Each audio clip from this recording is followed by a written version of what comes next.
Okay, in order to assemble everything back together, so we're just gonna feed this wire through this hole,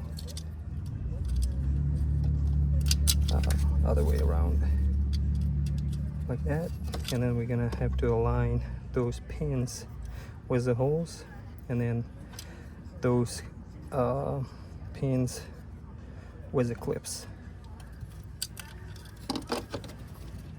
I'm gonna start it on this side. Gonna peel the rubber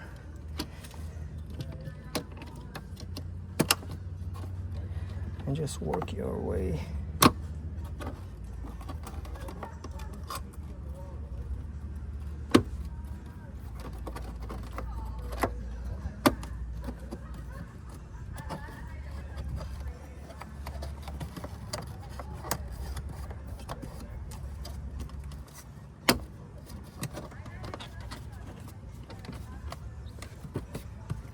Okay, and then the last thing, I'm gonna connect the light.